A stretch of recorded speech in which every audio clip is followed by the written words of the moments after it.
네, 안녕하세요. 2021년 기리의 인문학, 종로의 인문지리, 세종로와 도남문로, 조선시대 간원의 길을 걷다 강의를 맡은 성균관대학교 국어국문학과 박사후 연구원 유인태라고 합니다. 제가 오늘 여러분들께 말씀드릴 내용은 조선시대 세종로와 도남문로 일대의 관청들과 그곳에서 근무했던 관원들의 이야기입니다. 내용은 크게 세 가지 정도로 간추려 보았습니다. 첫 번째 장에서는 조선시대 세종로와 도남문로 일대에 어떤 관청들이 있었는지 그 풍경에 대해서 이야기해 볼 예정이고요. 그리고 두 번째 장에서는 그곳에서 근무했던 조선시대 간원들의 생활이 어떠했는지, 그리고 일기와 문집, 여러 가지 그림 자료에 나타나는 그런 다양한 자료들을 통해서 그 내용을 살펴볼 예정입니다. 그리고 세 번째 장에서는 최근에 이제 뉴스 보도를 통해서 크게 알려진 광화문 앞에 육조거리죠. 조선시대 세종로에 있었던 그 육조관청, 청사들이 어떤 구조를 하고 있었고, 그리고 그 내부에 있었던 연못과 누정들에 대한 이야기를 들려드릴 예정입니다. 그러면 첫 번째 장, 조선시대 세종로, 도남문로 관청거리의 풍경들에 대한 이야기를 시작을 해보겠습니다. 세종로와 도남문로가 옛날 조선시대 때 어떤 모습이었을지, 그리고 그 길을 오갔던 사람들의 어떤 생활은 또 어떠했을지를 머릿속에 그려보면서 이야기를 들으시면 한층 더 재미있을 것 같습니다. 세종로와 도남문로는 조선시대 왕이 거둥하던 어로였습니다. 경복궁과 창덕궁의 대문이라고 할 수 있는 광화문과 도남문로를 나오면 쭉 일직선으로 뻗쳐 있었던 길이 옛날 세종로와 도남문로라고 할 수 있는데요. 그 길은 왕이 다녔던 길이기도 하지만 동시에 왕을 지근거리에서 보필했던 신하들, 관료들이 모여서 중앙관청에서 업무를 보던 그런 관청거리이기도 했습니다. 그림을 통해서 한번 그 모습을 잠깐 살펴볼까요? 지금 보시는 그림은 18세기 말에 그려진 도성도입니다. 조선시대 한양의 모습을 담고 있는 그림 중에서는 가장 예쁘다고 평가받는 그런 그림 중에 하나입니다. 조선 후기에 그려진 이런 그림들의 특징이 있는데요. 그거는 그냥 단순히 요즘 말로 매핑이라고 하죠. 어디에 어떤 공간이 있었는지를 알려주는 그런 기능적인 측면뿐만 아니라 그 당시의 어떤 풍수적인 요소를 산수화적으로 표현한 그런 회화적인 특징들이 동시에 가미되어 있기도 합니다. 그런 요소들이 조합이 돼서 그림이 아주 예쁘게 드러나기도 하는데요. 지금 보시는 이 그림은 도성도의 부분 중에서도 경복궁과 이제 창덕궁 부분을 확대한 그림이라고 보시면 됩니다. 지금 보시면은 광화문과 도남문이 있고, 그리고 그 앞으로 쭉 이렇게 일직선으로 도로가 펼쳐진 모습이 묘사되어 있죠. 이 길들이 바로 지금의 세종로와 도남문로라고 보시면 됩니다. 이 두 길 중에서도 이제 중심적인 길이라고 할 수 있는 것은 세종로입니다. 예전에 세종로를 육조거리라고 이야기를 했는데요. 주작대로라는 것은 한 나라의 수도 중심부의 큰 길을 관용적으로 지칭하는 표현이라고 할 수 있습니다. 보통 중국에서 당나라 때 수도였던 장안에 있었던 그 길을 궁궐과 외성의 남문을 이어줬던 그 큰 길을 주작대로라고 했는데요. 조선 같은 경우도 그에 해당하는 주작대로가 있다면 그 길이 바로 육조거리라고 이야기할 수 있을 것 같습니다. 왕이 있는 곳을 중심으로 큰 길이 만들어지고, 그리고 큰 길을 매개로 또 작은 길들이 가지처럼 연결되어서 도성의 전체 공간을 구성했다라고 볼 수 있습니다. 그리고 이 길의 특징은 그냥 단순히 공간적인 측면에서만 들여다볼 지점이 있는 것이 아니라 조선시대를 지배했던 이데올로기라고 할 수 있죠. 어떤 유학적인 관념이 반영된 공간 구조를 재현한 것이라고 할 수 있습니다. 가장 중심이 되는 공간에는 그 나라를 다스리는 군주이자, 그리고 백성들에게는 어버이라고 할 수 있는 임금님이 거주하는 궁궐이 있고요. 그리고 그 궁궐을 중심으로 해서 그 주변부에는 그 임금님을 보필하던 여러 신하들, 관료들이 근무했던 그런 공간들이 있고, 그리고 그 주변부로는 다시 그 군주에게 은덕을 입고 그리고 군주를 칭송했던 백성들이 거주했던 그런 주거 공간이 이렇게 방사형 형태로 배치되었다 라는 것을 머릿속에 그려볼 수 있고요. 그리고 그걸 생각했을 때 임금님과 신하들 그리고 백성들에게 이르기까지 그걸 연결하는 중심 공간으로서의 육조거리를 고려를 해볼 수 있습니다. 조선 중기에 고관을 역임했던 이기가 쓴 송화잡설이라는 책이 있습니다. 그 책에도 제가 방금 말씀드린 그런 내용이 언급이 됩니다. 화면 속 내용을 읽어보시면 아시겠지만 임금이 앉는 방향이 보통 남쪽입니다. 그래서 남쪽을 향하는 것을 기준으로 관청들이 어떤 방향으로 늘어서야 하는지, 나열해야 하는지, 그리고 더 나아가서 관청들 뿐만 아니라 그 당시 사회의 지배층이라고 할 수 있었던 양반들의 집들이죠. 그런 사가들 또한 함부로 방향을 이렇게 잡지 못했던 그러한 당시의 사정을 알 수 있고요. 그리고 그런 것들이 그냥 단순한 공간적인 이유가 아니라 어떤 유학적인 그런 이념을 표상하는 공간적인 특징으로서 드러난다라는 것을 확인을 할 수 있습니다. 육조거리는 방금 제가 말씀드린 그런 다양한 공간적인 특징이 있는데요. 그거를 매개하는 그런 유학적인 관념이 깃든 조선을 대표하는 그러한 큰 길이었다고 할 수 있습니다. 그래서 지금 화면을 통해서 보시는 것처럼 지금의 세종로죠. 지금의 세종로고 조선시대 때 육조거리였는데 이 길에 육조관청들이 대충 어느 쯤에 위치해 있었는지를 한번 확인을 해볼 수 있습니다. 의정부, 지금 뉴스 보도를 통해서 많이 나오고 있지만 한창 발굴을 하고 있죠. 그래서 의정부가 강화문을 기준으로 동쪽에 위치해 있었고요. 그 맞은편에는 삼군부가 있었습니다. 의정부가 문신관료들이 모여서 국가의 중대한 그런 사안에 대해서 논의하는 기구였다면 삼군부는 군인들이죠.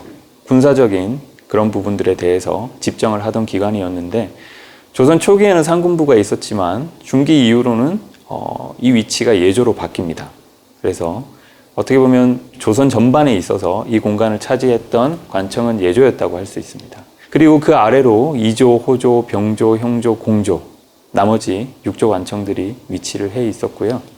그리고 육조 외에도 중추부나 사원부 그리고 지금의 서울시청이죠. 한성부나 기로소와 같은 다양한 중앙 관청들이 이 길 양옆으로 자리를 하고 있었습니다. 육조거리를 말씀을 드렸는데 이런 조선시대의 도성 내부에 있었던 여러 길들을 묘사한 문학작품이 아쉽게도 생각보다는 많지가 않습니다. 지금 화면을 통해서 보시는 작품이 그 많지 않은 도성 내부의 길을 묘사한 작품 가운데 하나입니다. 이 작품을 쓴 윤기는 이제 18세기 말 19세기 초를 살았던 사람인데요. 이 사람은 그 당시 이제 육조에 근무하면서 도성 내부에 있었던 여러 가지 풍경들을 시로 많이 표현을 했습니다. 그 중에서 한 작품인데요. 이 작품은 내용을 보시면 아시겠지만 새벽녘 도성의 풍경을 묘사하고 있는 그런 한시입니다. 그 중에서도 이 아래쪽 작품을 보시면 큰 길을 묘사하고 있다는 것을 확인을 할 수 있습니다. 그 내용을 보면 길이 굉장히 넓고 그리고 버들가지가 하늘된다라는 걸 통해서 길 양옆으로 버드나무가 있었다는 것도 추측을 해볼 수 있고요. 그리고 무엇보다도 그 길을 통과하는 어떤 행렬을 묘사하고 있는데 아침 일찍 이렇게 궁궐로 출근하는 고관의 어떤 그런 행렬을 묘사하고 있다는 것을 확인을 할 수 있습니다. 재미있게도 이 시에 묘사된 풍경을 그대로 묘사한 또 그림이 하나가 있습니다. 이 그림을 그린 사람은 강희연이라는 중인화가입니다. 18세기 중인화가인데요. 이 그림의 제목은 북걸조무도입니다. 북걸조무라는 것은 북걸은 북쪽에 있는 궁궐이라는 말이고요. 그리고 조무는 아침 안개라는 표현입니다. 그래서 합치면은 아침의 안개가 자욱한 북쪽 궁궐의 모습 정도로 이야기를 할 수 있습니다. 눈치채셨겠지만 이 그림은 지금의 종로 3가역에서 창덕궁 쪽을 바라보고 묘사한 그림입니다. 네. 그래서 지금 그 그림 속을 보면은 저기 멀리 도남문이 보이고요. 그리고 그 도나문 뒤에는 뭔가 좀 아스라하게 올라와 있는 삼각형 형태의 지붕이 있습니다. 이건 아마 진선문을 묘사한 걸로 보이고요. 그리고 그 뒤에는 2층 누각이 보이죠. 이건 아마 인정전을 묘사한 것으로 추정이 됩니다. 그리고 길 양옆을 보면은 좀 전에 제가 말씀드린 대로 버드나무들이 쭉 나열해 있는 걸 확인을 할 수 있고요. 그리고 그 뒤편으로는 인가로 추정되는 여러 집들이 보입니다.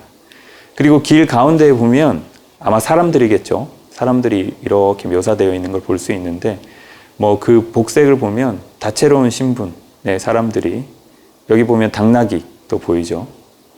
사람들이 묘사되어 있는 걸 볼 수 있고요. 그리고 여기서 좀 인상적인 부분이 융기의 시에서 아까 제가 말씀드린 대로 고관이 출근하는 풍경이 이렇게 표현되어 있는데 이 그림 속에도 보면 여기 보시면 어떤 신분 높은 사람인 것처럼 보이는 사람이 말을 타고 있고 그리고 마부가 말을 끌고 있고 그리고 뒤에서 하인처럼 보이는 사람이 따르고 있는 것을 확인을 할 수 있습니다. 아마 추정해 보건대 이 사람은 궁궐로 출근하는 관료가 아니었을까 그런 생각을 해봅니다. 이쯤 되면은 융기의 시에 묘사된 이 길이 지금 그림을 통해서 확인하실 수 있는 바로 이 도나문로를 그대로 묘사한 것이 아닐까라는 생각을 할 정도로 굉장히 그 표현이 흡사하다라는 것을 알 수 있습니다. 그리고 융기보다 200년가량 앞선 시대를 살았던 유몽인이라는 문인이 있었는데요. 유몽인이 남긴 작품 가운데서도 또 이 도나문로, 아침 일찍 도나문로를 출근하는 고관들의 모습을 또 담고 있는 그런 시가 있습니다. 이렇게 보면 예나 지금이나 출근하는 그런 풍경은 굉장히 부산하다라는 것을 확인을 할 수 있습니다. 네. 뭐 옛날 사람들이라고 해서 뭐 현대인들과 크게 다를 게 없겠구나라는 그런 짐작을 또 해볼 수 있겠는데요. 이 즈음 한 가지 질문을 던져볼 수 있습니다. 이 그림을 그린 강희은이라는 이 사람은 어떻게 하다가 이 아침의 안개가 자욱한 이 도나문로 일대의 풍경을 그림으로 옮기게 되었을까요? 네. 그 추정을 해보면 강희은이 어떤 사람이었는지에 대해서 한번 생각을 해볼 수 있겠는데요. 강희은은 이 당시에 18세기에 굉장히 이름 있는 중인 화가이기도 했지만 동시에 천문학자이기도 했습니다. 무슨 말이냐면요. 강혜연은 1754년도에 음양과에 합격해서 천문학 겸 교수라는 관상감의 종육품 벼슬을 한 것으로 알려져 있습니다. 때마침 관상감이 어디에 있었냐면 도나문로 저기 북쪽에 있는 이 도나문 바로 옆에 있었던 곳에 그 관상감이 있었습니다. 이 내용을 가지고 추정을 해보면 결국 이 강희연이라는 사람은 자기가 항상 출근하던 길이 바로 이 길이었기 때문에 누구보다도 이 공간이 어떻게 구획되어 있었고 어떤 사람들이 다녔는지 잘 알았을 것이고 그리고 그 내용을 또 이렇게 그림으로 옮긴 게 아닐까 이런 추정을 또 해볼 수 있을 것 같습니다. 그래서 지금 보시면 좀 전에 말씀드린 대로 지금 여기가 도나문이고요. 그리고 도나문 바로 옆에 그 당시 금호문 외의 간상감이라는 곳이 설치되어 있었고요. 지금 이 공간은 현대건설 사옥입니다. 근데 이제 이 현대건설 사옥 앞에 가보면 그 당시 관상감에서 사용했던 천문 관측 기구인 관천대가 지금도 남아 있습니다. 그래서 이곳에 가보시면 그 모습을 육안으로 확인을 해보실 수 있고요. 그리고 관상감 외에도 도남문 앞쪽으로 조선시대 최고의 의정기구였던 비변사가 위치해 있었고요. 그리고 그 비변사 아래로는 한성부의 직방, 한성부는 아까 제가 잠깐 소개해 드린 대로 원래 본청은 육조거리에 있었는데 아무래도 궁궐을 자주 왔다 갔다 해야 했던 관원들이 또 이제 창덕궁 앞에도 그런 대기 공간이라든지 뭐 보조 업무를 할 수 있는 공간이 필요했기 때문에 그걸 위한 별관으로서 만들어둔 공간이었다고 보시면 됩니다. 그리고 한성부 직방 아래로는 종부시가 있었고요. 종부시는 왕실의 족보를 편찬하던 그런 기관이었는데요. 종부시 같은 경우도 조선 후기에 이곳으로 자리를 옮겼지만 그 전에는 경복궁 동문 근처에 있기도 했었고요. 그리고 이곳저곳을 옮겨 다니다가 이쪽으로 관청의 위치를 옮겨온 그런 이력이 있습니다. 그리고 그 종부시 밑에는 사홍원이죠.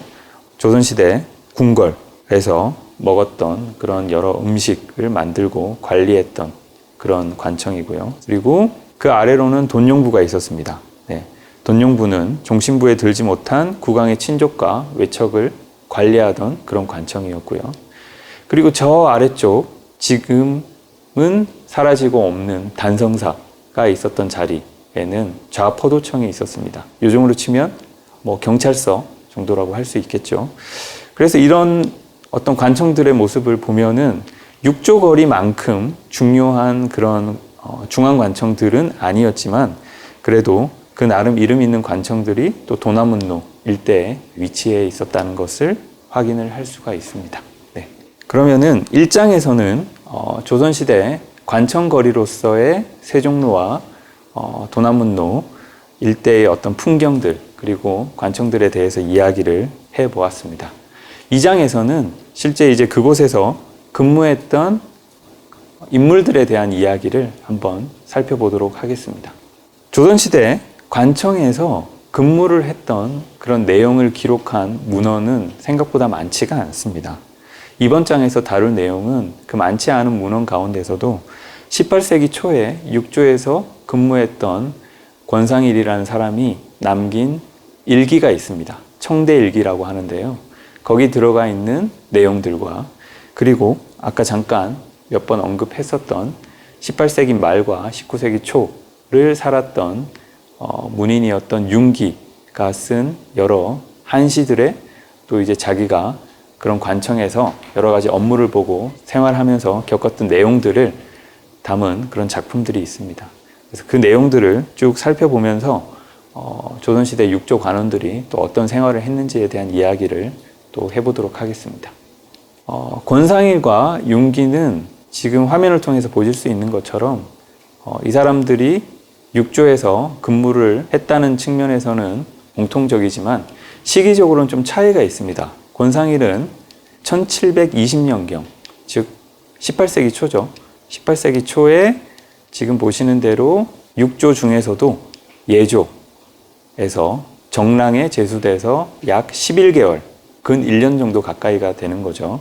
그래서 11개월간 근무했었고요. 이때 나이가 권상일은 40대 초반이었습니다. 거기에 비해서 윤기는 1790년, 18세기 말이죠. 1790년대에 육조에서 근무했고요.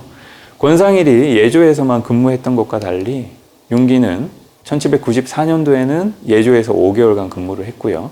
1796년에는 병조에서 또 짧게 2개월간 근무를 했습니다.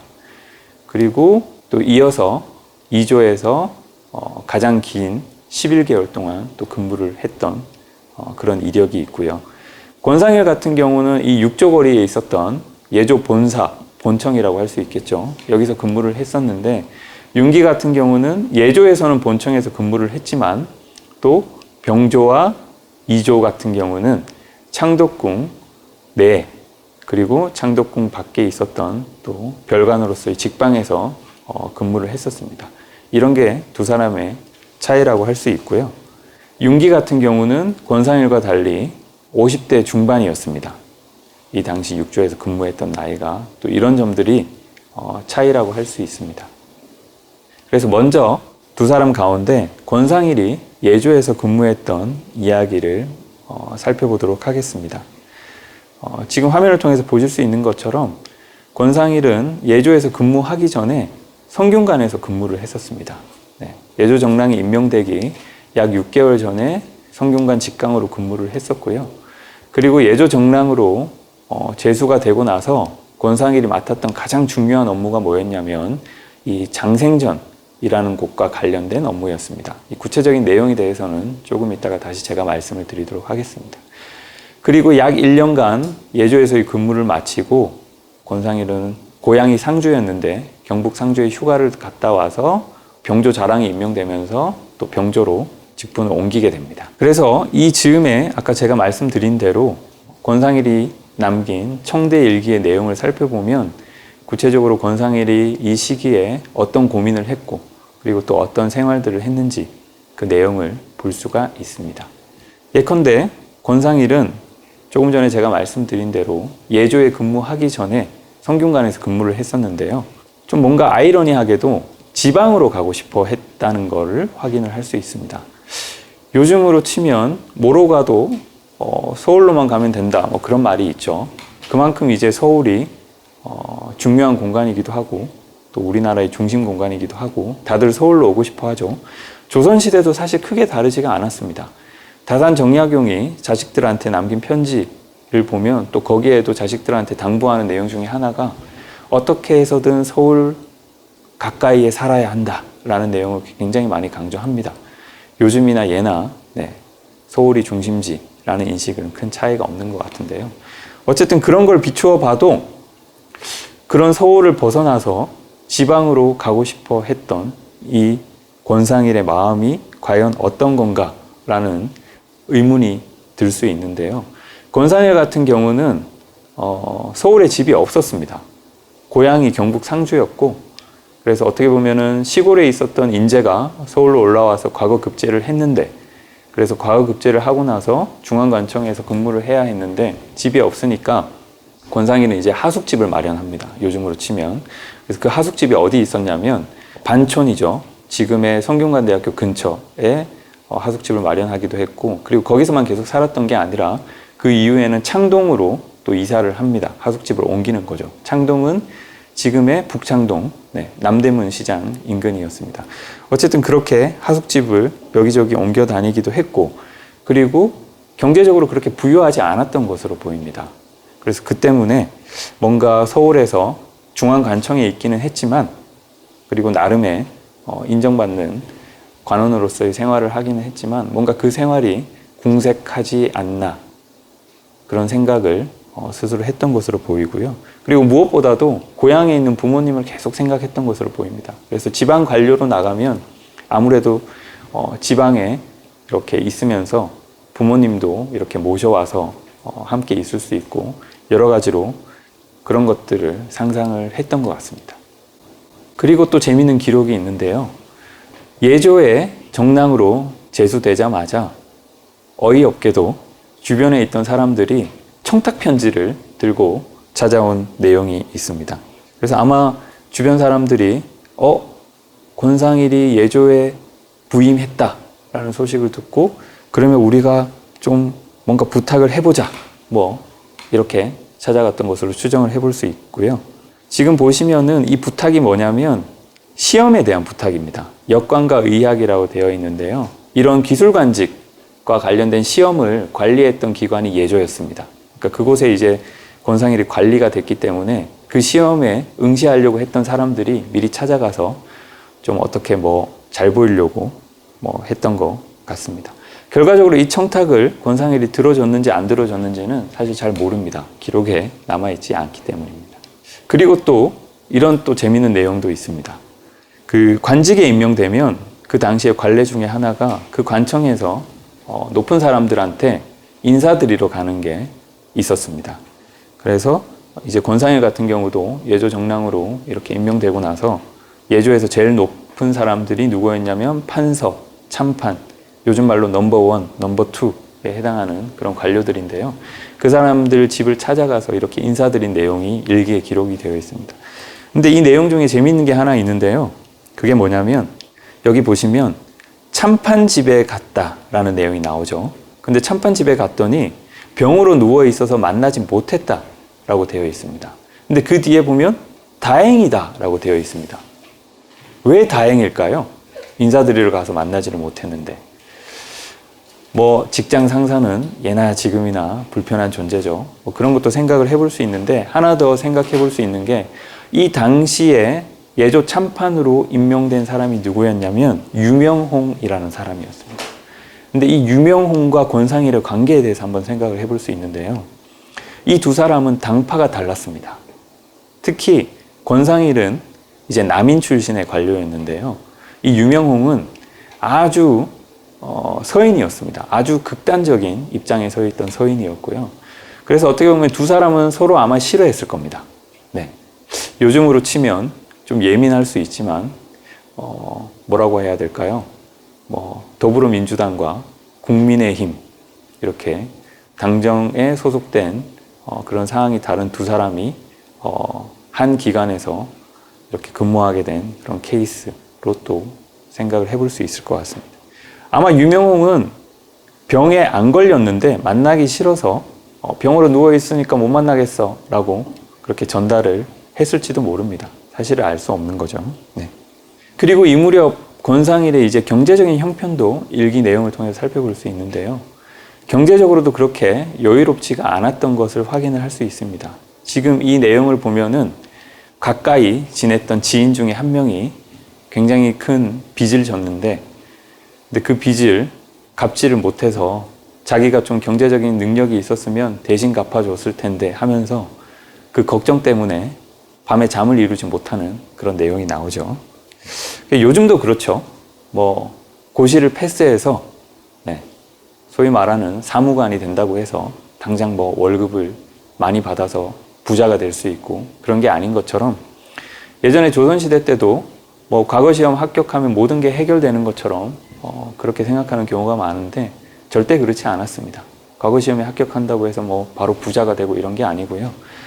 아무래도 과거 시험에 합격해서 중앙관직이라든지 지방관직에 나가면 어떤 재물을 축적할 수 있는 기회는 굉장히 많았을 겁니다. 근데 그런 기회를 어떻게 자기가 이용하느냐는 결국은 그 사람의 어떤 성향이라든지 철학에 따라서 굉장히 많이 달랐겠죠. 그런 측면에서 권상일 같은 경우는 좋게 이야기하면 청빈한 관리였을 거고요. 안 좋게 이야기하면 그런 재물을 축적할 수 있는 그런 안목이나 역량은 좀 부족한 그런 관리가 아니었나, 또 이런 생각도 해봅니다. 그래서 제가 아까 말씀드린 대로 이제 이런 상황에 처해 있던 권상일이 예조정랑이 되면서 맡았던 가장 중요한 일이 바로 이 장생전 업무였습니다. 장생전은 뭐 하는 곳이었냐면, 이제 왕가의 중요한 인물이 죽으면은 죽고 나서 이제 묻어야 되니까 묻을 때 관이 필요하죠. 그래서 그 관곽을 만들고 보관하고 관리하던 그런 곳이 장생전이었습니다. 권상일이 예조정랑으로 부임했을 당시에 이 장생전이 굉장히 낙후되어 있는 상황이었습니다. 그래서 권상일은 예조정랑으로 부임한 지 얼마 안 된 약 2달? 1달에서 2달 정도 가량 되는 그 시기에 이 장생전에 가서 수리하는 업무를 맡습니다. 그리고 수리하는 것뿐만 아니라 권상일이 예조정랑에 임명되었을 무렵에 그 당시 임금이 숙종이었습니다. 근데 숙종이 그 당시에 굉장히 많이 아팠고요. 그리고 그런 큰 병을 앓다가 자리에 누워 있다가 약 한 2-3달 지나서 죽습니다. 그래서 이 무렵에 이제 많이 이야기가 나왔던 게, 임금께서 돌아가실지 모르기 때문에 미리 뭘 준비해야 될까요? 바로 돌아가시면 땅에 묻기 위한 관을 준비해야 되는 거죠. 그래서 그 관을 준비하는 작업 또한 권상일이 담당을 했습니다. 지금 보시는 그림은 수선전도입니다. 네, 이것도 이제 18세기 한양의 모습을 그린 그림인데요. 여기 보시면은 경복궁 동쪽문 외곽에 장생전 그리고 종부시라고 이 공간이 표시되어 있는 걸 확인할 수 있습니다. 아까 종부시는 잠깐 나왔었죠.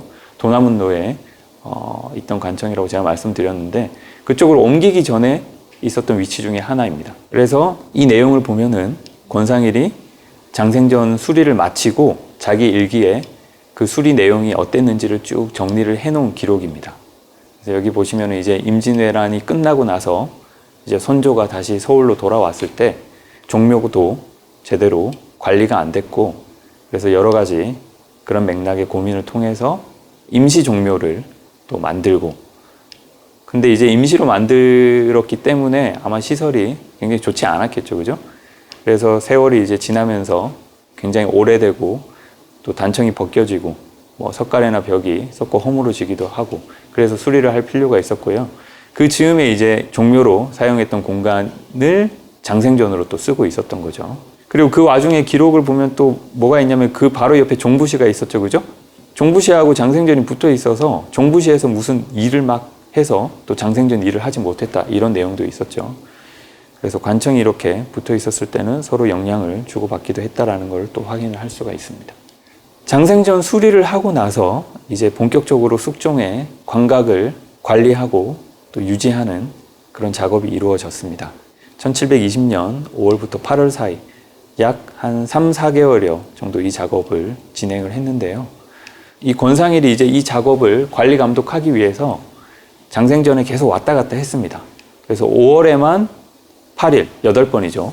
그리고 6월에는 10번, 그리고 7월에는 12번을 장생전을 왔다 갔다 했다라는 것을 일기 내용을 통해서 확인할 수 있고요. 시간이 지날수록 횟수가 많아진다라는 건 그만큼 업무의 강도가 점점 더 올라갔다라는 것을 짐작해 볼 수 있는 근거라고 하겠습니다. 근데 이제 이 무렵에 일기에 남아있는 기록 중에 재미있는 내용이 하나 있습니다. 그걸 소개를 해드리면요. 이제 숙종이 죽고 나서 그 다음 임금이 경종이죠. 그래서 경종이 즉위하고 나서 직후에 이제 당장 이제 아버지 장례를 치러야 되는 거죠. 그리고 그 아버지 장례를 치르기 위한 여러 가지 준비 중에 하나가 이제 권상일이 맡았던 그 관각을 마련하는 일이었고요. 근데 이제 이 권상일이 이 일을 하고 있던 와중에 이제 여기 내용을 보시면 내시가 왔다라는 내용이 있습니다. 내시가 직접 장생전에 온 거죠. 근데 왔는데 그 뒤에 보면은 전에는 이와 같은 관례가 없었다라는 내용이 있습니다. 한마디로 내시가 장생전에 와서 이것저것 기웃거리고 물어보는 일이 없었다라는 거죠. 그 전에는. 이게 뭐를 의미하냐면 이 내시가 뭐라고 했냐면 주상께서 경종입니다. 그러니까 경종이 외제실의 나무 품질이 좋은지 여부를 상세히 알아오라고 명하셨습니다. 라고 해서 온 거죠. 그러니까 왕한테 직접 명령을 받은 내시가 온 거예요. 이 외제실이라는 건 뭐냐면 이제 관 밖을 둘러싸는 곽을 가리킵니다. 그래서 곽에 쓸 나무가 얼마나 좋은 건지 확인하고 싶다라는 거죠. 그러니까 이걸 상상해 보면 결국 뭐냐면 경종 입장에서는 아버지가 죽었죠. 그래서 우리 아버지가 이제 땅에 묻힐 텐데 아버지 관에 쓸 나무가 좋아야 된다라는 겁니다. 그러니까 내가 직접 그걸 확인하지는 못하니까 여기까지 올 수는 없죠. 그래서 직접 자기 옆에 데리고 있었던 내시를 보낸 거죠. 이런 걸 보면은 이제 아버지 숙종을 향한 경종의 효심이 얼마나 깊었는지 이런 걸 또 확인할 수 있는 그런 내용이기도 합니다. 그리고 아까 제가 말씀드린 대로 모든 일이 비슷한 것 같습니다. 기한이 가까워질수록 업무량은 늘어나는 법이죠. 그래서 지금 보시면 이제 이거는 1720년 7월 24일자 얘기인데요. 숙종의 장례를 어떻게 치를지에 대한 여러 가지 절차나 그런 계획이 6월에 결정이 됩니다. 6월에 결정이 되고 나서 한마디로 기한이 이렇게 정해져 버린 거예요. 기한이 정해지고 나니까 그 기한에 이제 맞춰야 되는 거죠. 그러다 보니까 일들이 이제 점점 더 과부하되기 시작합니다. 그래서 이 내용을 보면은 장생전 가서 숙직을 했는데 이 5칠 곽에다가 칠을 하는 게 일이 너무나 지금 많이 남아 있어서 그에 비해서 여유일자는 없다. 뭐 이런 내용이 나오죠. 그래서 이 당시에 아마 권상일은 굉장히 업무량이 많이 늘어나지 않았을까 이런 추정을 해볼 수가 있습니다. 자, 그렇게 해서 이제 숙종의 관각을 마련하는 업무를 끝냅니다. 9월 초가 되면은 다행히 이제 기한을 넘지 않았고요. 그래서 9월 초에 이제 그 일이 끝나고 나면 권상일이 이제 그 직후에 하는 게 뭐냐면 휴가를 냅니다. 휴가를 내서 고향인 상주로 내려갑니다. 그래서 9월 15일에 내려가서 약 한 달간 머무르다가 10월 15일에 다시 서울로 올라옵니다. 서울로 올라오는 이유는 10월 21일에 숙종의 장례가 계획되어 있었기 때문이고 거기 참여해야 했기 때문인데요. 숙종의 장례가 잘 끝나고 나서 이제 국장도감에 소속이 되었다가 이 국장도감이라는 것은 뭐 하는 곳이냐면 이제 임금이 돌아가시고 나서 장례를 치르기 위한 그런 여러 가지 준비도 하고 진행도 했던 그런 임시기구라고 보시면 됩니다. 그래서 거기 또 소속이 돼서 여러 가지 일을 돕다가 12월이 돼서 이제 예조에서 병조로 이렇게 옮겨가게 되는 거죠. 그래서 지금 일기 내용, 화면을 통해서 또 보시는 내용은 제가 좀 전에 말씀드린 대로 장생전 업무가 끝나고 난 직후에 이제 일 다 끝났다. 나는 이제 집에 가야지 하고 휴가 받을 생각에 그런 신난 마음이 또 이렇게 표현되어 있는 일기라고 보시면 됩니다.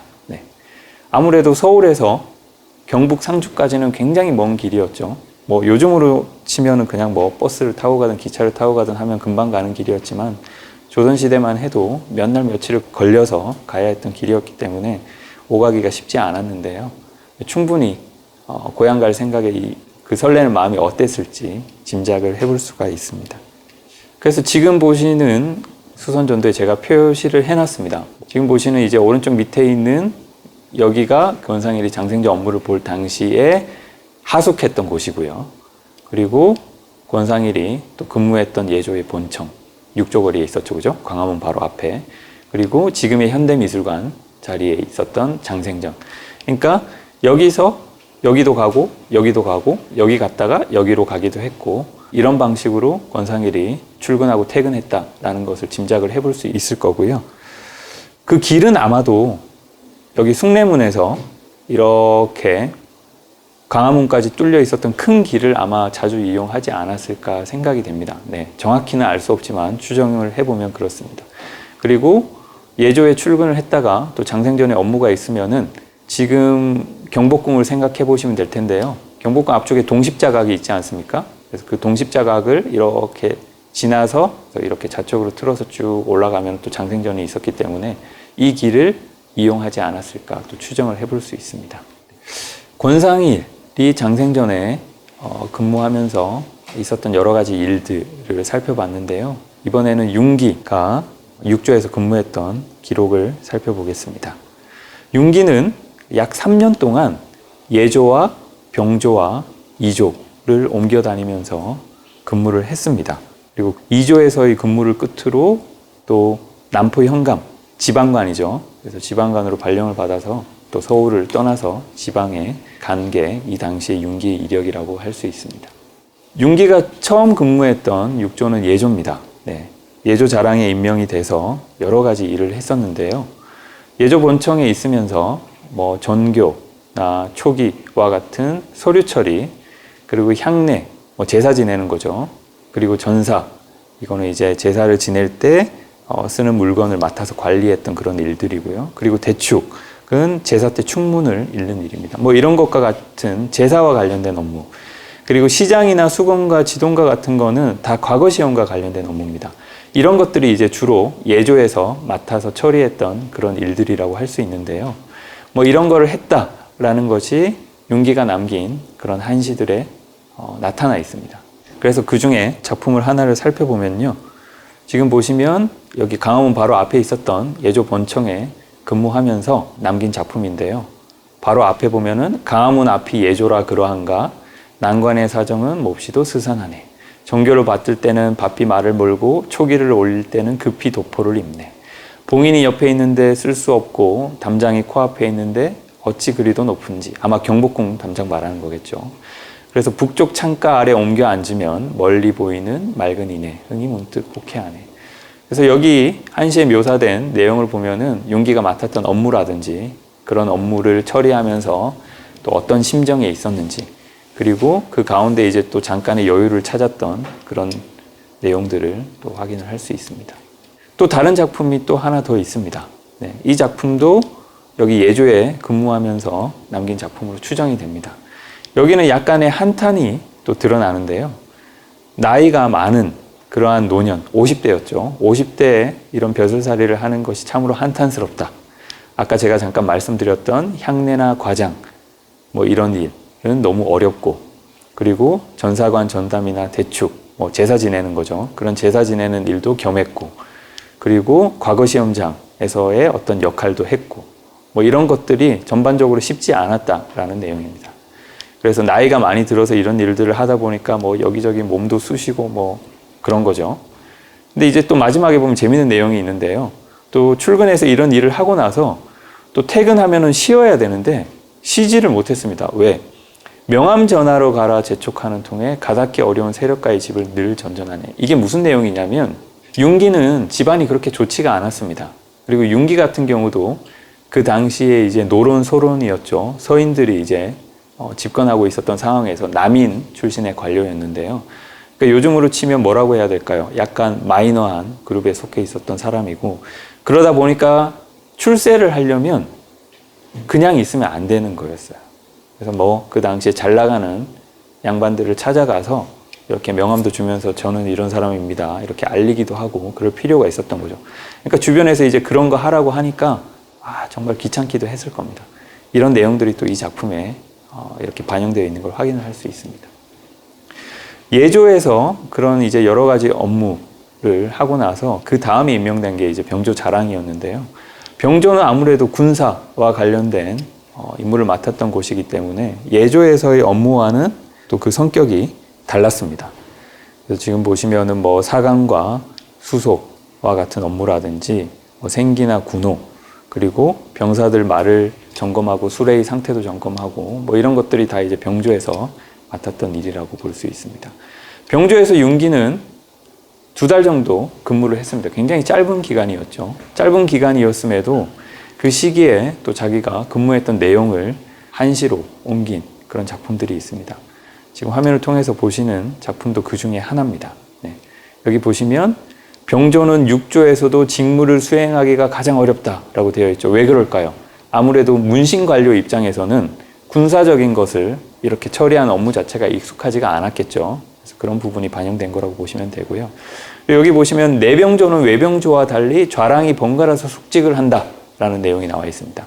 이 내병조가 뭐냐면 이 병조 관청이 궁궐을 기준으로 안에 있기도 했고 밖에 있기도 했습니다. 그래서 이 내병조는 안에 있었던 그 관청을 이야기하는데요. 지금 동걸도를 보시면 바로 이곳이 그 당시 내병조 건물입니다. 창덕궁에 가시면은 이 건물이 어떻게 쓰이고 있냐면 창덕궁 관리사무소로 활용이 되고 있는 것을 확인할 수 있습니다. 그리고 이 시에 나와 있듯이 이 내병조가 어디에 있었다? 금밀한 정전의 바로 옆에 있었다라고 이렇게 작품에 나와 있는 것처럼 실제 동걸도에도 보면 인정전이죠. 이 인정전이 바로 여기 있어서 내병조와 그렇게 멀지 않은 곳에 있었다는 것을 또 육안으로 확인할 수가 있습니다.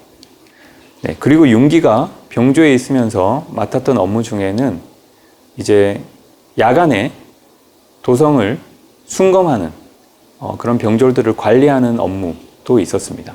그래서 지금 보고 있는 작품이 그 내용을 담고 있는 그런 작품인데요. 지금 보시면 이거는 이제 순청이라고 하는 그런 공간에 가서 야간이죠. 야간에 거기서 숙직을 하면서 여러 가지 드는 생각들을 이렇게 표현한 작품이라고 보시면 되는데요. 그 당시에 이제 좌순청이 있었던 곳으로 추정되는 곳이 어디냐면 바로 도남문입니다. 도남문로. 그래서 도남문로 끝에 보면 종로 3가역이 있죠. 그래서 지금의 이 종로 3가역 일대에 이 좌순청이 있었던 곳으로 추정이 되는데요. 아마 여기에 근무하면서 썼던 작품으로 생각을 하시면 될 것 같습니다.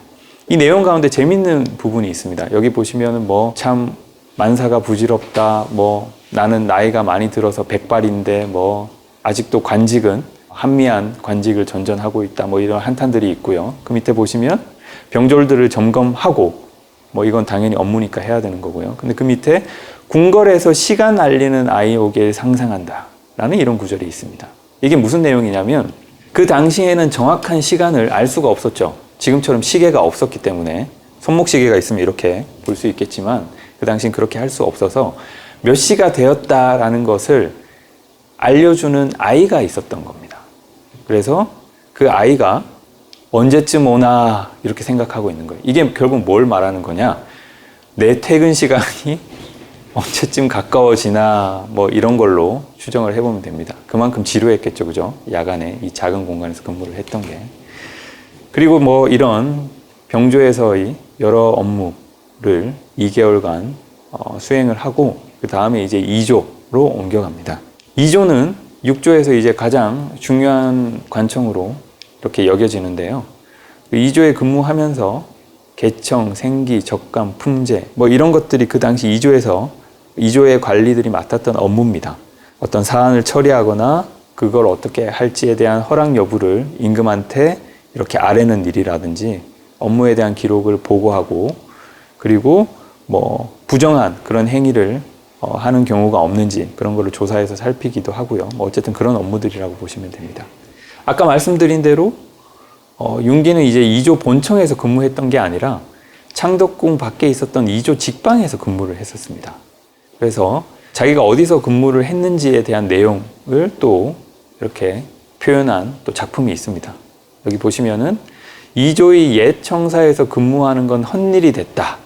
그래서 금호문 앞에서 근무하게 되었다. 뭐 이런 내용을 표현을 해놨죠. 여기 말하는 2조의 옛 청사가 뭐냐면 지금의 강화문 앞에 있었던 육조거리죠. 그 육조거리의 이조 본청을 가리키는 표현이라고 보시면 됩니다. 한마디로 본청에서 근무하는 게 더 좋았던 것 같아요. 그러니까 이렇게 헛일이 됐다라는 식으로 표현을 했겠죠. 그래서 나는 본청에서 근무를 하지 못하고 일종의 파견직으로서 금호문 앞에 있었던 이조의 그런 직방에서 근무를 하게 됐다 내용이 있습니다.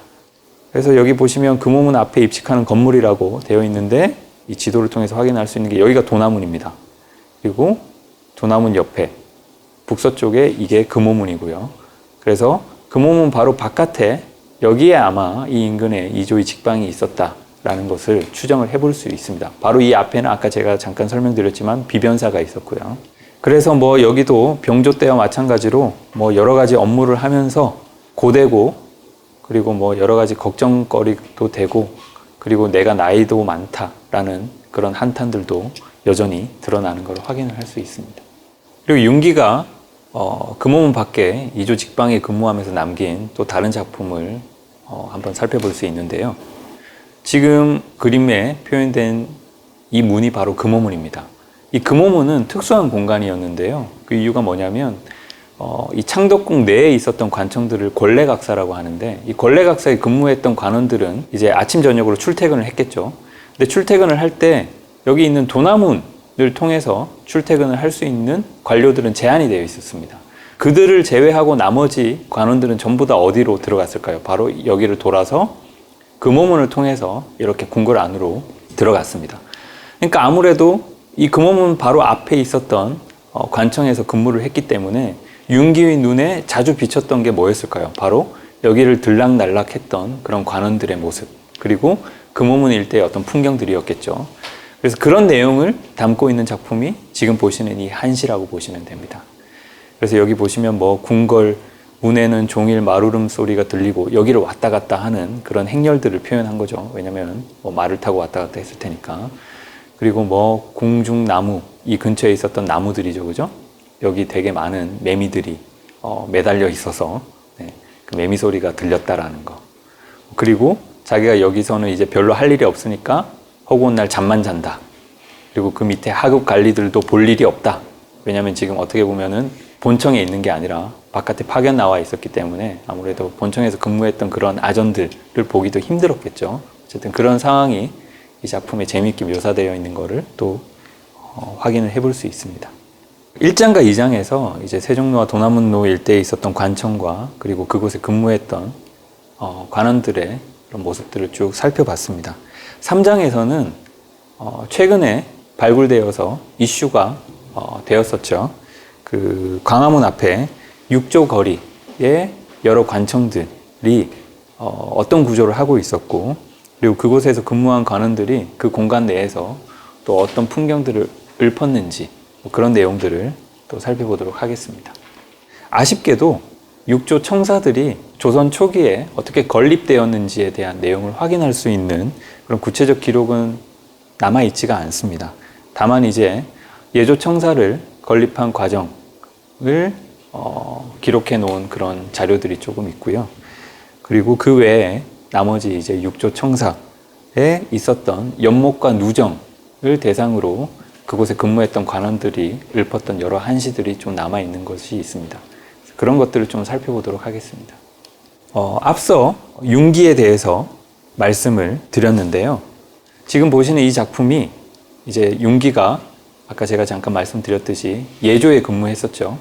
그 광화문 바로 앞에 있었던 예조 본청에 근무하면서 남긴 시입니다.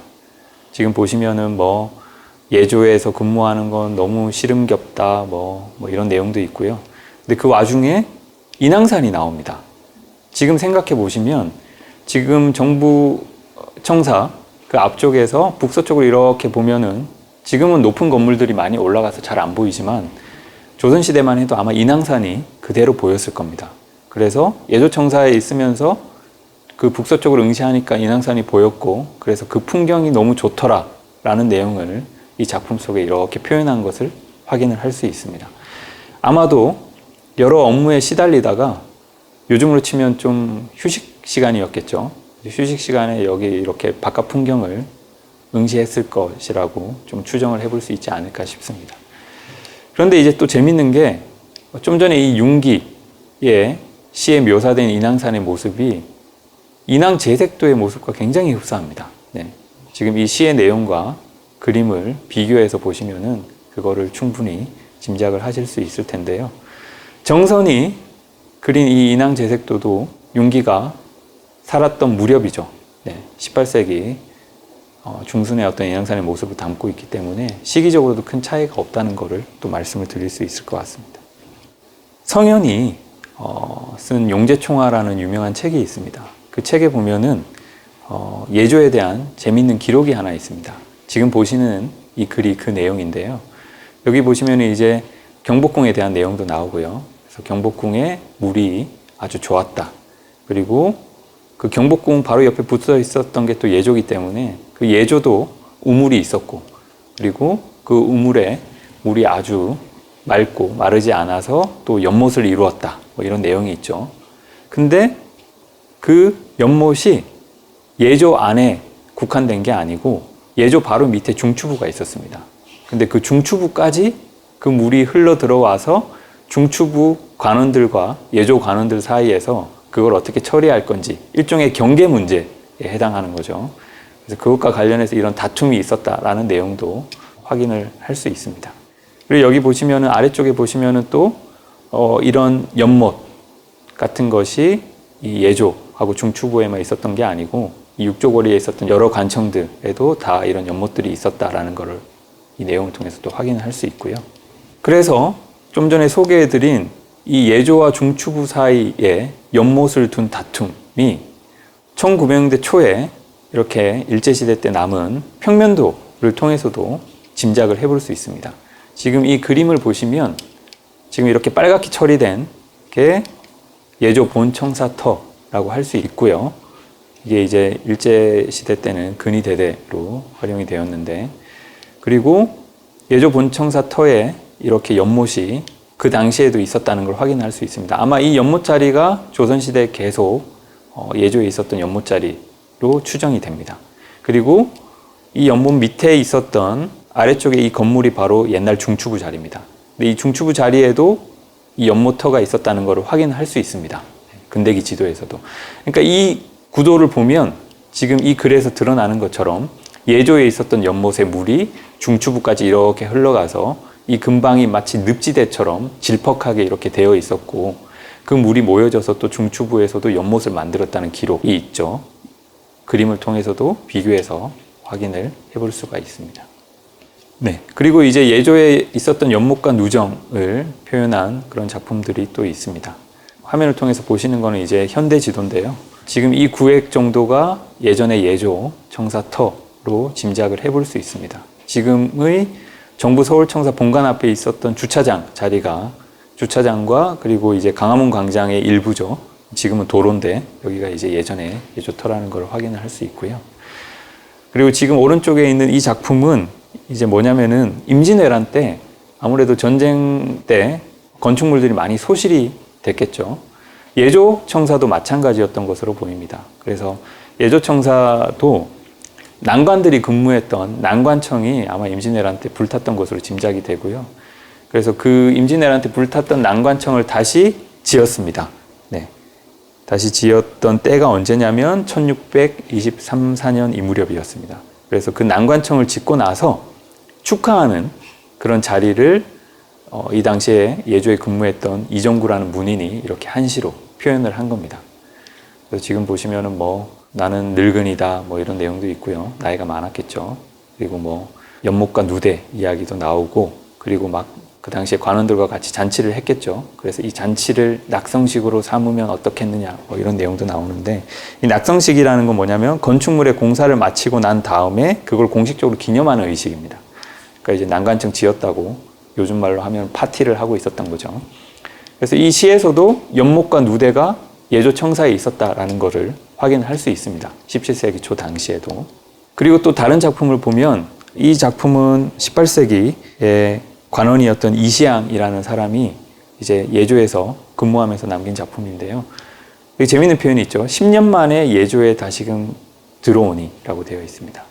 그러니까 이 이시양이라는 사람은 이제 이 작품을 지을 당시가 1728년 무렵인데 그로부터 10년 전인 1719년에 또 예조 자랑을 역임을 했었습니다. 그러니까 예조 자랑이었다가 다른 관직에 갔다가 다시 10년 만에 예조 정랑이 다시 되어서 이 예조 청사에 돌아와서 이 풍경과 관련해서 자기 심정을 읊은 시라고 보시면 되는데요. 여기도 보시면 목과 누대라는 표현이 나오죠. 이때에도 연목과 누정이 이 예조 본청에 있었다라는 것을 이 작품을 통해서 확인을 할 수가 있습니다. 그래서 이와 같이 그 당시 육조거리에 자리했던 여러 이제 육조를 포함한 관청들의 자리에 있었던 연못들의 위치를 이렇게 1910년 무렵에 작성된 것으로 추정되는 이 평면도를 통해서도 이 위치들을 이렇게 확인을 할 수가 있습니다. 그리고 이제 조선시대 때 그려진 그림 중에서는 이 육조 관청들을 그린 그림들이 또 있습니다. 지금 보시는 추관개척과 추관지에 있는 본화전도 중에서 형조를 그린 이런 그림들이 그에 해당하는데요. 구조가 되게 비슷하죠. 지금 왼쪽에 있는 이 추관개척은 1709년 18세기 초에 그려진 그림이고, 오른쪽에 있는 이 본화전도, 추관지 본화전도는 18세기 말에 그려진 약 시기적으로 한 70년 정도 차이 나는 그림인데도 구조를 보면은 당상관들이 근무했던 당상대청이 여기 가운데 있고요. 그 뒤에 연못이 있고, 그리고 그 옆에 난관들이 근무했던 난관청이 있고, 그 외에 여러 가지 이제 부속적인 구조도 비슷하다라는 걸 확인할 수 있는데요. 이제 이 중에서도 재미있는 부분이 있습니다. 그게 뭐냐면 이 가운데 있는 이 부분인데요. 여기 보시면 어떤 그림이 그려져 있는데 이렇게 선이 3개 그려져 있고 양쪽으로 어떤 뭔가 있죠. 이 선 3개는 삼도라고 합니다. 그래서 이제 세 갈래 길이 있었다라는 걸 확인할 수 있고, 양쪽에 있는 이 뭔가를 표시한 이 내용들이 뭐냐면 오른쪽에 있는 거는 이제 가석이라고 하고요. 왼쪽에 있는 거는 패석이라고 합니다. 이 가석의 용도는 뭐냐면 죄를 지은 사람이 이제 처벌을 기다리면서 이제 이 가석을 보고 반성한다라는 맥락을 담고 있고요. 그리고 여기 있는 왼쪽에 있는 이 패석은 뭐냐면 처벌받는 사람이 아니고 피해자죠. 그러니까 고소하는 입장, 억울한 일을 당한 사람 입장에서 자기가 어떤 억울한 일을 당했는지 호소하는 그런 어떤 자리로서의 어떤 상징적인 표석이라고 보시면 됩니다. 그래서 이런 공간적인 내용들이 표현되어 있는 걸 보면 형조가 아무래도 법률을 담당했던 관청이기 때문에 그런 형조의 아주 특징적인 그런 모습을 그대로 반영한 공간적인 어떤 그런 요소라고 보시면 될 것 같습니다. 그리고 좀 전에 말씀드린 대로 이 형조가 근대기에 보면은 또 어떤 구조인가를 비교를 해볼 수 있을 텐데요. 거의 그대로 이어진 걸 확인할 수 있습니다.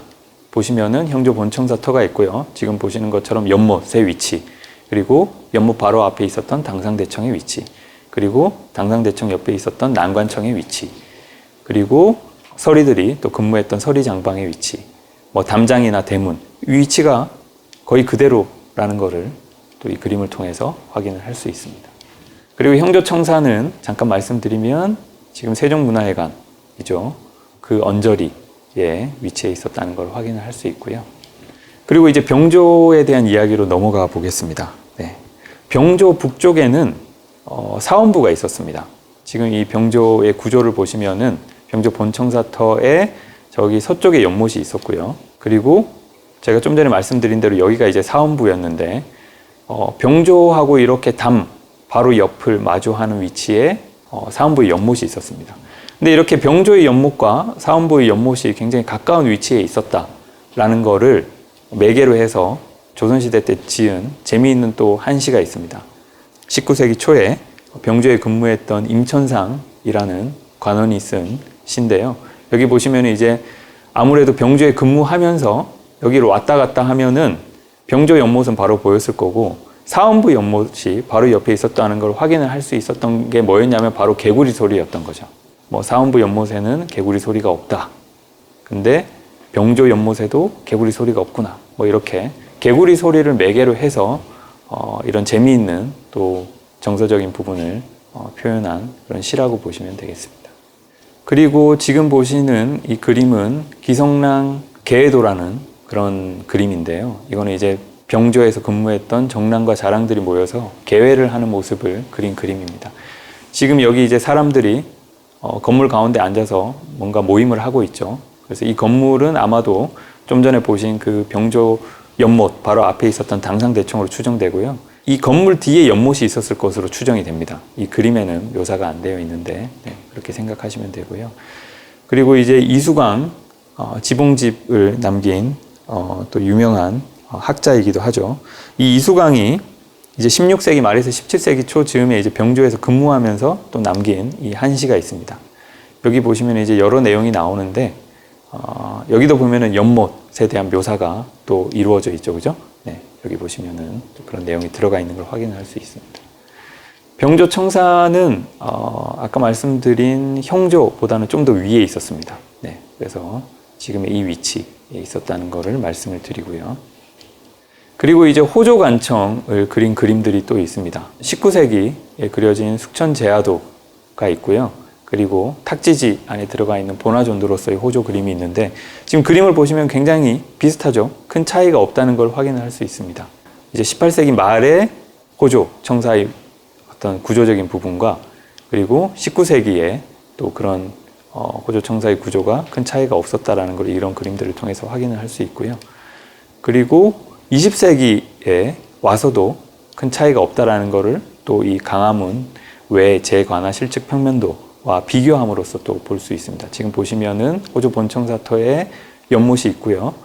연못 앞에 당상대청으로 추정되는 건물이 있고 그리고 대문의 위치 그리고 이런 공간 구획 같은 것이 거의 그대로 20세기 초까지도 남아 있었다는 것을 확인을 할 수가 있습니다. 호조 같은 경우도 이제 이 연못과 누정을 대상으로 한 한시 작품들이 또 남아 있습니다. 네. 지금 보시는 시축 평면도에서 좀 전에 알려드린 대로 연못으로 추정되는 곳이 있고 연못 옆에 이제 누정으로 추정되는 곳이 있는데 지금 이 평면도 상에는 누정은 보이지가 않죠. 아마 이 당시에 뭔가 좀 없어졌는지 모르겠습니다만 어쨌든 그렇습니다. 근데 지금 이 오른쪽에 있는 두 편의 시 가운데서 아래쪽에 있는 시 내용을 보면은 이게 이제 18세기에 창작된 작품인데 이 심정진이라는 사람이 호조에 근무하면서 지은 작품인데 여기 보면은 붉은 정자가 나옵니다. 그러니까 연못 바로 옆에 정자가 있었다라는 내용을 확인할 수 있죠. 그래서 그 위치가 지금 보시는 그림의 상에서 아마 여기 있었을 것으로 추정이 되고요. 근데 재미있는 게 이제 16세기에 이 유홍이라는 사람이 호조에 근무하면서 남긴 작품에는 정자가 없습니다. 그냥 연못만 이렇게 언급이 되어 있죠. 근데 이제 18세기에 심정진의 작품에는 정자가 언급이 됩니다. 이걸 통해서 추정을 해볼 수 있는 게 뭐냐면 16세기에는 정자가 없었던 거죠. 그러니까 어느 시점에 이르러서 호조에 이 정자가 연못 옆에 지어졌다라는 것을 추정을 해볼 수 있는데요. 다행스럽게도 그 내용이 남아 있습니다. 지금 보시는 이 유숙기라는 사람이 18세기 초에 또 쓴 글인 불염정기가 바로 그 내용인데요. 이 불염정이 뭐냐? 그림을 통해서 확인하실 수 있는 것처럼 여기 연못이 있고 연못 옆에 바로 연정이라고 있었던 이 정자인데요. 이 정자가 바로 불염정이었다라는 것을 이 글을 통해서 확인을 할 수가 있습니다. 그래서 그 내용을 보면은 뭐 호조 안에 연못은 있는데 정자가 없어서 아쉬웠다. 그래서 이제 여기 근무했던 관원들이 다 의견을 공유해서 연못 옆에다가 정자를 하나 짓자 해서 이렇게 또 불염이라고 이름을 지어서 또 정자에 그 의미를 부여한 거죠. 이 불염이라는 의미는 이제 뭐 더러운 것에 물들지 않는다 뭐 이런 뜻인데요. 이런 이름을 지은 이유는 아무래도 호조라는 이 관청이 맡았던 어떤 역할이 여러 가지 이제 뭐 재물들을 관리하고 뭐 그런 걸 했기 때문에 아무래도 좀 청탁을 받을 여지도 많았을 거고 뭐 그랬겠죠. 그래서 우리 관원들은 깨끗하게 이 호조에 근무하면서 역할을 다 해야 한다라는 걸 좀 상징적으로 드러내기 위한 표현이었던 것으로 이야기를 할 수 있을 것입니다. 네. 그리고 호조 청사의 위치는 지금의 미국 대사관 위치라는 것을 말씀을 드립니다. 네, 이상 세 가지 장으로 나누어서 세종로와 도남문로 일대의 조선시대의 여러 풍경들 그리고 거기 있었던 관청들 그리고 그 관청에 근무했던 관원들의 이야기들을 들려드렸는데요. 어찌 보면은 조선시대가 굉장히 멀리 있는 것처럼 느껴질지 몰라도 제가 좀 전에 말씀드렸던 이런 내용들을 잘 정리해서 머릿속에 그려보면 또 그렇게 되게 또 멀리 있는 그런 과거는 또 아닌 것처럼 다가오기도 합니다. 예전에 이제 육조거리를 오갔던 사람들이 느꼈을 그런 여러 가지 정서적인 부분들이라든지 생각들을 여전히 세종로를 오가는 현대인들이 또 비슷한 것을 느끼고 생각하고 있다라는 걸 생각해 보면 옛날 사람들의 삶이 또 우리 삶과 그렇게 멀지 않다라는 생각을 해볼 수 있는 거죠. 네. 이상으로 제 강의는 마치도록 하겠습니다. 감사합니다.